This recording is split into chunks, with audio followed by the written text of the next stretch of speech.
शुरुआत बड़ी खबर के साथ करेंगे और बड़ी खबर देश की राजधानी दिल्ली से है, जहां चलती बस में एक महिला से गैंगरेप की खबर सामने आ रही है। समय पूछने के बहाने महिला से दरिंदगी की गई है। रानीबाग थाना इलाके की ये वारदात, और इस वारदात के बाद एक बार फिर से सनसनी फैलती हुई दिल्ली में नजर आ रही है। महिला की शिकायत पर केस दर्ज कर लिया गया है, आरोपी को गिरफ्तार किया गया है। वारदात में इस्तेमाल बस को भी जब्त किया गया है। दिल्ली के रानीबाग इलाके में एक महिला ने निजी बस चालक और कंडक्टर पर चलती बस में गैंगरेप का आरोप लगाया है और पीड़िता के मुताबिक सरस्वती विहार बस स्टैंड से बस में चढ़ते ही उसे जबरन अंदर खींच लिया गया और फिर रानीबाग से नागलोई तक बस में घुमाकर उसके साथ दरिंदगी की गई। घटना के बाद आरोपियों ने महिला को सड़क किनारे फेंक दिया और शिकायत मिलने के बाद पुलिस ने सीसीटीवी फुटेज की मदद से बस की पहचान की और दोनों आरोपियों को गिरफ्तार कर लिया गया है। मामले की जांच भी जारी है। तो एक बार फिर देश की राजधानी दिल्ली शर्मसार हुई है। एक बार फिर दिल्ली में महिला की सुरक्षा को लेकर सवाल उठने लगे हैं। इस वारदात ने निर्भया कांड को याद दिला दिया है। 2012 निर्भया के साथ आरोपियों के द्वारा, दरिंदों के द्वारा कुछ ऐसी ही वारदात को अंजाम दिया गया था और एक बार फिर इसी दरिंदगी की खबर देश की राजधानी दिल्ली से ही सामने आ रही है। भावना सिसोदिया संवाददाता तमाम जानकारी के साथ जुड़ चुकी हैं। भावना, कब की ये घटना है, क्या है पूरा मामला, विस्तार से बताइए।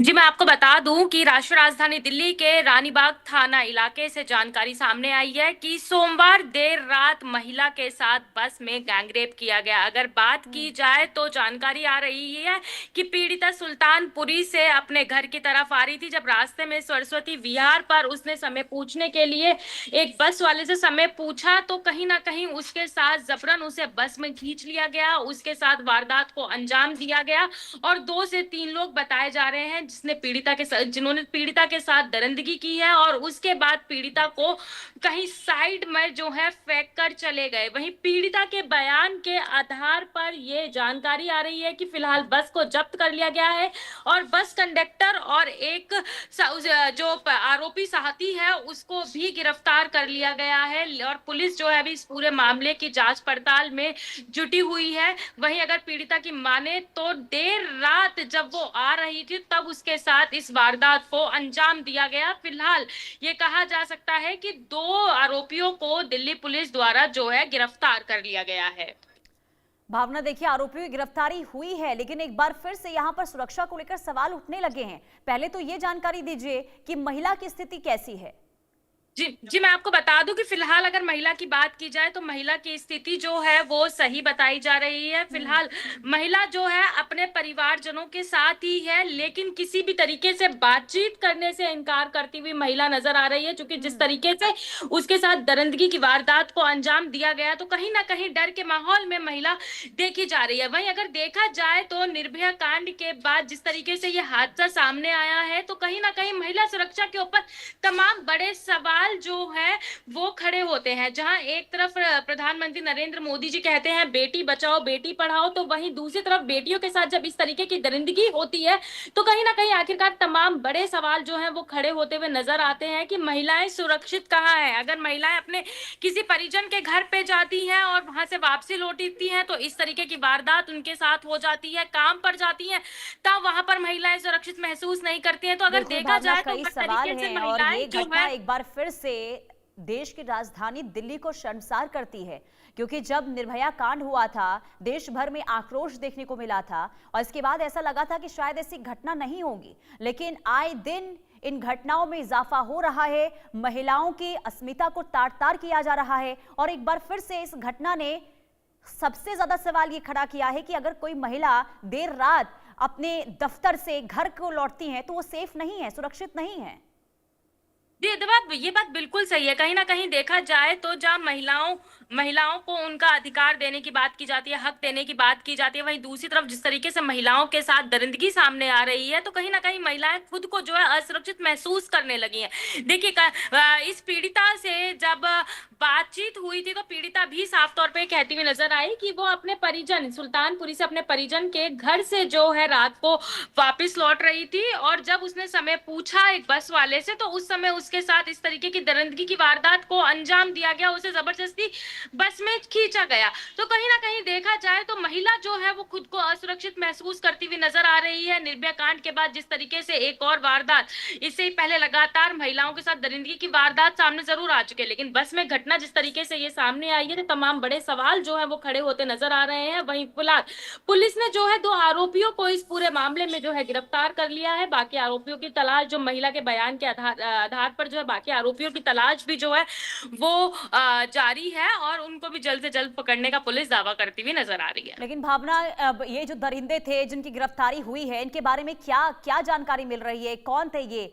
और ये जो इस तरीके से वारदात को अंजाम दिया गया, क्या इनके अंदर किसी भी तरीके से डर नहीं था, खौफ नहीं था कि अगर वारदात को अंजाम देंगे तो उनके साथ क्या हश्र होगा? अब पुलिस क्या आगे कदम बढ़ा रही है इन आरोपियों के खिलाफ? पुनीता, देखिए, अगर आरोपियों के अंदर डर की बात की जाए तो ये कहा जा सकता है कि राष्ट्रीय राजधानी दिल्ली में आरोपी जो है वो बेखौफ होते नजर आ रहे हैं। किसी भी तरीके से आरोपियों के अंदर जो है वो डर देखने को नहीं मिल रहा। अगर इन आरोपियों के इसी बात का डर होता तो शायद इस तरीके की वारदात को जो है अंजाम नहीं दिया जाता। लेकिन कहीं ना कहीं इस वारदात को जिस तरीके से अंजाम दिया गया, फिलहाल पुलिस जो है इस पूरे मामले में लगातार सीसीटीवी फुटेजेस खंगालने की कोशिश कर रही है, महिला से और भी जानकारी लेने की कोशिश कर रही है और जो आरोपी फरार हैं उनकी तलाश की जा रही है। क्योंकि देखिए, एक बड़ा सवाल ये भी खड़ा होता है कि ये जो बस है, जो हम तस्वीरों में भी देख पा रहे हैं, ये बस एक प्राइवेट स्लीपर बस है, यानी कि जानबूझकर बेखौफ होकर अपराधियों ने इस वारदात को अंजाम दिया है। और वहीं जब महिला से बात की गई थी तो महिला भी कहती हुई नजर आई। महिला ये बता रही थी कि बस में जो है लगभग 2 से 3 लोग मौजूद थे। 2 फिलहाल बस चालक और कंडक्टर को जो है गिरफ्तार कर लिया गया है। तीसरे आरोपी की तलाश जो है वो फिलहाल जारी है। लेकिन भावना, क्योंकि देखिए, जब निर्भया वाला कांड हुआ था, इसके बाद ये कहा गया था कि हर बस में जीपीएस सिस्टम होगा, हर बस में सीसीटीवी कैमरे लगाए जाएंगे, हर बस में ट्रैकिंग सिस्टम होगा। क्या इस बस में वो सुविधा नहीं थी? अगर थी तो आखिर वो नाकाम क्यों साबित हुई? पुनीता, देखिए, मैं आपको बता दूं, जो सीसीटीवी कैमरे, जीपीएस सुविधा की बात की गई थी वो सरकारी बसों में, यानी कि डीटीसी बसेस में जो है वो जरूर देखने को मिल रही है। क्योंकि जहां डीटीसी बसेस में महिला की सुरक्षा को लेकर सीसीटीवी कैमरे लगाए गए हैं, वहीं जीपीएस सुविधा भी की गई है। ये जो बस हम तस्वीरों में देख पा रहे हैं, ये बस बताई जा रही है स्लीपर प्राइवेट बस है ये। तो इसके अंदर ये फैसिलिटी थी या नहीं, इसको लेकर अभी कहना बेहद ही मुश्किल होगा, क्योंकि पुलिस की तरफ से फिलहाल इस पूरे मामले को लेकर अभी कोई भी औपचारिक बयान जो है वो सामने नहीं आया है। इसको लेकर थोड़ा सा इंतजार करना होगा। जब पुलिस का औपचारिक बयान सामने आएगा उसके बाद ही स्पष्ट हो पाएगा कि आखिरकार इन बसेस में महिला सेफ्टी को लेकर जो उपकरण होने चाहिए, सीसीटीवी, जीपीएस सुविधा और तमाम चीजें, तो क्या वो थी या नहीं थी। और जिस तरीके से दरिंदों ने इस वारदात को अंजाम दिया है, तो आखिरकार इस वारदात में इन 2 आरोपियों के साथ और कितने लोग शामिल थे। और भावना, देखिए, सिर्फ सरकारी बसों में अगर ये सुविधा है, प्राइवेट बसों में नहीं है, तो ये भी कहीं ना कहीं देखिए बहुत बड़ी लापरवाही है। क्योंकि हादसे कहीं भी, कभी भी, किसी भी वक्त और किसी भी बस में हो सकते हैं। और ऐसे में अगर पब्लिक ट्रांसपोर्ट में ये सिस्टम नहीं है तो ये भी बहुत हैरान करने वाली चीज है। लेकिन ऐसे में भावना, अब ये बताइए कि क्योंकि कोई भी ड्राइवर होता है, कंडक्टर होता है, उसका वेरिफिकेशन किया जाता है जब किसी बस को का चालक होता है, कंडक्टर होता है। क्या इस ड्राइवर का, क्या इस कंडक्टर का वेरिफिकेशन हुआ था? इनके बारे में क्या और जानकारी मिल रही है? पुनीता, देखिए, मैं आपको बता दूं, कहीं ना कहीं इन सब जानकारी के लिए हमें थोड़ा बहुत इंतजार करना होगा। क्योंकि जैसे कि जानकारी सामने आ रही है, ये एक प्राइवेट बस थी, किस टूर एंड ट्रेवल कंपनी की ये बस थी, उसके मालिक को भी लगातार पुलिस कांटेक्ट करने की कोशिश कर रही है। इस ड्राइवर का भावना, मैं आपको यहाँ रोकना चाहूंगी। हमारे साथ एक्स डीजीपी विभूति नारायण जी जुड़ चुके हैं। अब सबसे पहले तो ये जो घटना एक बार फिर से दिल्ली में घटी है, क्या कहेंगे इस पर? देखिए, बड़ी चिंताजनक और शर्मनाक घटना है। देश की राजधानी में अगर महिलाएं सुरक्षित नहीं होंगी और इस तरह की घटना घटेगी तो पूरे देश के लिए शर्म की बात है। बहरहाल, इसमें चूंकि अपराधी पकड़े जा चुके हैं, तो मैं तो यही कामना करूंगा कि कोई फास्ट ट्रैक कोर्ट बने और इनको जल्दी से जल्दी, महीने, 2 महीने, 6 महीने के अंदर इनको सजा दी जाए, सजा एग्जाम्पलरी दी जाए, ताकि दूसरे लोगों के लिए भी सबक हो। और अगर ये जो ड्राइवर और कंडक्टर है, इनका बिना इन्हें पुलिस वेरिफिकेशन कराए, बिना इनका अतीत जांचे रखा गया था, तो ट्रांसपोर्ट कंपनी का जो मालिक है उसके खिलाफ भी कार्रवाई होनी चाहिए। मेरी पहली प्रतिक्रिया तो यही है। लेकिन ये जो हादसे बढ़ रहे हैं सर, ये लगातार देश की राजधानी में निर्भया कांड के बाद कई ऐसे हादसे हुए हैं। अगर हम बाकी राज्यों की बात करते हैं तो वो तो हैं ही आंकड़े, लेकिन सिर्फ दिल्ली की बात करते हैं तो ऐसा लग रहा था कि इसकी सुरक्षा बहुत ज्यादा कड़ी हो जाएगी, कोई घटना नहीं घटेगी। लेकिन एक बार फिर से ये जो स्थिति सामने आई है दिल्ली की, ये कानून व्यवस्था को लेकर बहुत बड़ा सवाल उठाती है। नहीं, सही बात है। देखिए 2 करोड़ की आबादी है दिल्ली में, जाहिर है कि फूल प्रूफ तो शून्य पर पहुंच जाए ऐसी घटना, ऐसा तो नहीं हो सकता। ये हम बहुत सारे मुद्दे जुड़े हुए हैं, हमारे सामाजिक मूल्य, जो परवरिश है, शिक्षा प्रणाली, बहुत सारी चीजें जुड़ी हुई हैं। लेकिन फिर भी ये शर्मनाक है, मतलब दिल्ली में ऐसा होना बहुत शर्मनाक है। और इसको दिल्ली पुलिस को बैठ करके इस पे सिर जोड़ करके इसे सोचना चाहिए कि कैसे इस तरह की घटनाएं शून्य के स्तर पे आ जाए। और सबसे ज्यादा हैरान कर देने वाली बात यह है सर कि जो भी हमारी संवाददाता जानकारी दे रही थी कि जो बात कही गई थी सरकार की तरफ से कि हर बस में, दिल्ली की हर बस में जीपीएस सिस्टम होगा, सीसीटीवी होगा, ट्रैकिंग को लेकर वहां पर तमाम इंतजाम होंगे ताकि कोई भी वारदात होती है तो तुरंत वहां तक पहुंचा जाए। लेकिन प्राइवेट बसों में वो सुविधा है नहीं। नहीं, ठीक है। ये तो देखिए जो ट्रांसपोर्ट अथॉरिटीज है ना, आरटीओ या दिल्ली पुलिस, इन लोगों को इसमें गंभीरता से देखना चाहिए। केवल फर्ज अदायगी के लिए एक सर्टिफिकेट ले लेना या सेल्फ डिक्लेरेशन ले लेना कि हमारी बस में सब कुछ है, ये इसे नहीं मानना चाहिए और इसे ज़्यादा गंभीरता से जांच की जानी चाहिए। और प्लस आप विच हंटिंग ना भी करें। जब कोई पकड़ में आ जाए तो फिर उसे एग्जाम्पलरी सजा दें। जैसे इस बस में अगर ये सारी चीज़ें मैंडेटरी थी और बस में नहीं थी तो जो भी इसका मालिक है उसको फिर ऐसी सजा दी जाए ताकि दूसरे लोग इस तरह की हरकत करने से बचें। लेकिन सर सवाल यही है ना कि महिला की सुरक्षा आखिर कैसे सुनिश्चित हो? आखिर क्या इस ओर कदम उठाए जाने चाहिए ताकि वारदातें ना हो? खास करके जो कामकाजी महिला हैं, जो घर से काम करने के लिए निकलती हैं, लेकिन अगर वो वापस घर ना लौटें, वारदात का वो शिकार हो जाए, तो आखिर कैसे महिला की सुरक्षा सुनिश्चित हो? कैसे इस दिशा में कदम उठाए जाने चाहिए सर?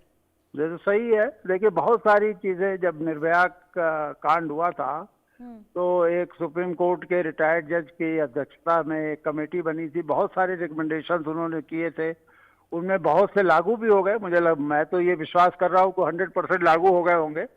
लेकिन उसके बाद भी अगर इस तरह घटनाएं हो रही तो इसका मतलब कि हमें और ज्यादा सतर्कता बरतनी पड़ेगी और बहुत ज्यादा, जैसे आपने अभी एक अच्छा पॉइंट वो किया कि बसों के अंदर सीसीटीवी या अलार्म बेल या इस तरह की चीजें नहीं है, जीपीएस ट्रैकिंग नहीं हो पा रही, तो ये क्यों नहीं हो रही? वो बस मालिकान इतना पैसा कमा रहे हैं, इसमें तो उनको बहुत कम पैसा खर्च करना पड़ेगा। सिर्फ ये है कि वो प्रायोरिटी उनकी ये नहीं है, तो इसके लिए पुलिस को, ट्रांसपोर्ट अथॉरिटीज को थोड़ा सख्त होना पड़ेगा और ये जो करप्शन है सिस्टम का, उसको अलग करके और उनकी जांच करनी चाहिए। लेकिन भविष्य में वैसी घटना ना घटे, कैसे इन मामलों में रोकथाम लगाया जाए सर? और खास करके पुलिस और परिवहन विभाग को क्या इस ओर कदम सख्ती के साथ उठाने की जरूरत इस वक्त आपको नजर आ रही है कि उठानी चाहिए? देखिए एक तो यही है कि जो कुछ कानून से जिसकी अपेक्षा की गई है, जैसे आपने 2-3 चीजें अभी याद दिलाई ना कि जीपीएस ट्रैकिंग हो, अंदर सीसीटीवी कैमरा हो, आपका अलार्म बेल हो, कोई खतरे में है या किसी संकट में तो उसको अलार्म बजा सके, ये सारी चीजें बहुत जरूरी हैं। प्लस जो हमारा अदालती निज़ाम है उसमें भी सुधार की जरूरत है। जैसे ये इतना ऐसा गंभीर मामला हुआ, इसको 2-3 महीने के अंदर इसका फैसला हो जाए तो दूसरे लोगों के लिए ये एक उदाहरण बनेगा। और अगर ये घिसटता रहा और उस लड़की को ही बेइज्जत किया जाता रहा, अदालतों में बुला करके उसके परिवार वाले परेशान रहे, तो फिर तो ये चलता ही रहेगा। लेकिन अगर 2-3 महीने के अंदर सजा दे दी जाए तो दूसरे लोग इससे हिचकेंगे। बिल्कुल। और खास करके देखिए सर, आप उत्तर प्रदेश में कार्यरत रहे हैं और ऐसे में आपने देखा होगा उत्तर प्रदेश में नाइट पेट्रोलिंग कई शहरों में होती रही है ताकि ऐसी वारदातों को रोका जा सके।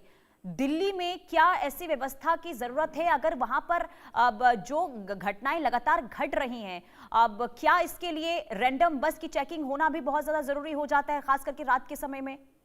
हाँ बिल्कुल। देखिए उत्तर प्रदेश के मुकाबले दिल्ली की पुलिसिंग ज्यादा बेहतर है। दिल्ली में रिसोर्सेज बहुत ज्यादा हैं, मैन पावर बहुत है और राजधानी होने की वजह से वैसे भी दिल्ली रात भर जगती है, सड़कें सुनसान नहीं होती। उत्तर प्रदेश में तो बहुत सारे रूरल इलाकों में या शहर के बाहर निकले तो आप एकदम बीहड़ में चले जाते हैं। तो दिल्ली में तो हमें ज्यादा उम्मीद करनी चाहिए। जो आप कह रहे हैं नाइट चेकिंग की, वो भी होना चाहिए।